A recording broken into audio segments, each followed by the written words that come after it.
Bonjour à tous, RS administratif, donc Valentine.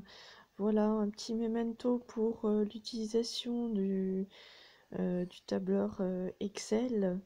Donc c'est l'édition Excel pour les nuls, donc de Greg Harvey. Donc ça vous permet de créer, modifier et mettre en forme un classeur. Donc ce qui est pour débuter les choses basiques à assimiler. Ensuite formater les cellules et les colonnes. Et puis analyser les données et tableaux croisés dynamiques afin de mettre en forme différentes données et les analyser de façon chiffrée. Et ensuite mettre le tout sous forme de graphique pour commenter les différents calculs nécessaires à votre activité et à vos besoins professionnels. Donc quelques exemples de tableaux chiffrés, dont un classeur Excel, donc en colonne et en ligne. Donc en colonne, c'est les lettres et en ligne, les chiffres. Cela constitue donc des cellules.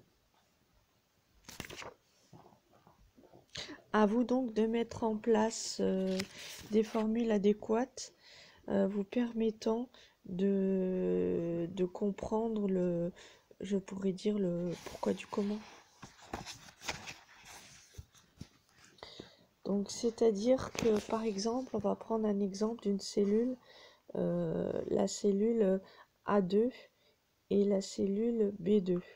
Donc la cellule A2 et la cellule B2, l'on peut reprendre en cellule C2 la cellule A2 pour avoir la somme, voir la somme apparaître dans cette cellule C2.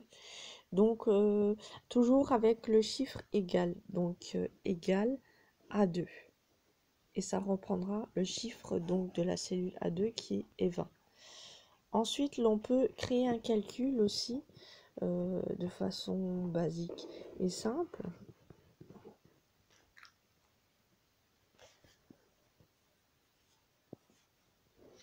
Donc, par exemple, en toute simplicité, l'on peut dire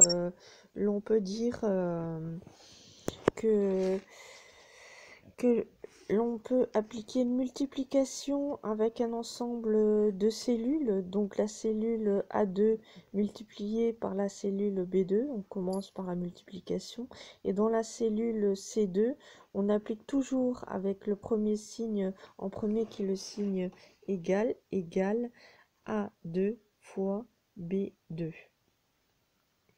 Et donc le résultat dans le troisième tableau, A2 fois B2 est égal à, bien sûr, 2000. Voilà. Toujours un contrôle pour voir ce que vous faites est cohérent ou non. Donc il s'agit de formules d'addition, soustraction, multiplication, division, puissance. Vous pouvez, comme dans tout logiciel, stocker des données et enregistrer vos données avec donc la fonction enregistrer sous. Vous pouvez établir un tableau plus évolué avec des calculs chiffrés de dépenses et effectuer des totaux avec des formules qui s'appellent somme. Donc cela va dépendre du menu qui est en haut. Donc c'est un menu qui commence par les fichiers en première colonne, l'accueil en deuxième, et pour en arriver aux formules en cinquième position, formule. De là, vous cliquez sur l'onglet en haut, cinquième onglet, cinquième colonne, formule, et vous avez un menu déroulant des différentes formules que vous pouvez utiliser en sélectionnant une cellule de ce tableau et en cliquant avec la souris bouton gauche sur la colonne en haut en fait formule sur la formule que vous désirez avoir. Si c'est donc un total, cliquez sur Toto, restez sur la cellule, positionnez-vous sur la bonne cellule où vous voulez mettre le total et vous verrez que c'est bien fait. Excel prendra en compte toute la colonne que vous désirez avoir au niveau des sommes pour faire un total automatique des sommes désirées. Donc, je vous conseille d'ouvrir bien toutes vos fenêtres sur vos feuilles de calcul et de les nommer. Donc, c'est en bas. Chaque feuille est à nommer et peuvent être interactives les unes avec les autres. Toujours en rappelant d'une feuille à une autre la cellule de chaque feuille et le nom de la feuille concernée. Ce qui vous permet d'avoir une interactivité dans votre classeur avec les différentes feuilles faisant partie de ce classeur Excel.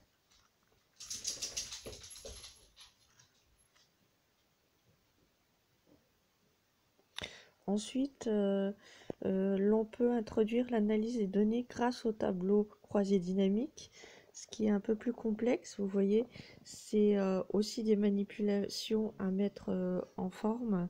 Cela vous permet de créer des filtres et d'une formule à une autre, d'en obtenir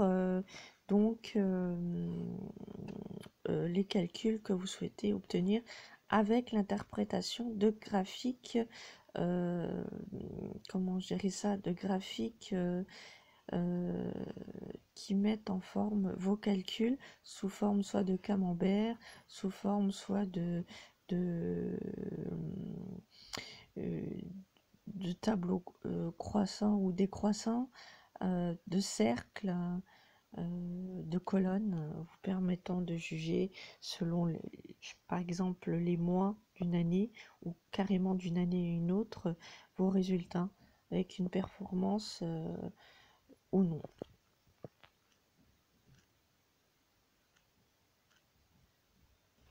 Voilà un exemple de graphique en bâton.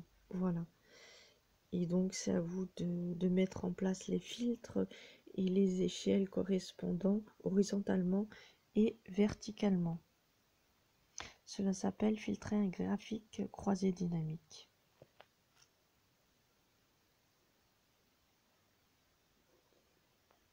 Comme je vous l'ai dit, il y a plusieurs graphiques croisés dynamiques. Voilà quelques exemples. Et vous pouvez également vous servir de courbes si cela est plus explicite pour vous.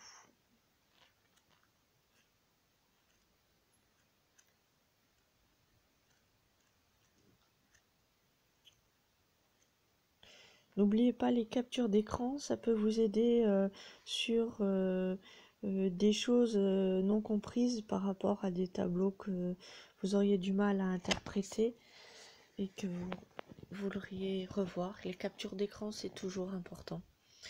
Donc, si vous n'avez jamais entendu parler de feuilles de calcul, aussi en entendant cellule E14, ce que je vous disais tout à l'heure, chiffres et lettres, vous répondez en fait le terme tout simple couler. Ce livre est fait pour vous. Avec Excel pour les nuls, vous maîtriserez toutes les techniques, comment je pourrais dire ça, d'utilisation de base de votre tableur favori, composé un tableur qui est composé en bas de fiches à nommer interactives, tout cela pour constituer donc votre tableur. N'oubliez pas de nommer vos fiches en bas de ce tableur, vos fiches. Donc de la découverte de l'interface utilisateur et de sa toute nouvelle ergonomie, en passant par la création d'une feuille de calcul, d'un ensemble de feuilles de calcul élémentaires et l'élaboration de graphiques sophistiqués jusqu'à la création de tableaux croisés dynamiques. Là, l'on vous dit tout. Découvrez donc comment créer une feuille de calcul en partant de zéro, formater les cellules, mettre en forme et présenter les données, générer des graphiques, analyser des données, jouer avec les tableaux croisés dynamiques afin de présenter les données nécessaires à vos analyses à un niveau comptabilité financière ou à un niveau personnel, pour vos besoins personnels. Voilà. Je vous souhaite donc une bonne lecture de tout cela. Et puis, je vous dis à bientôt, Valentine.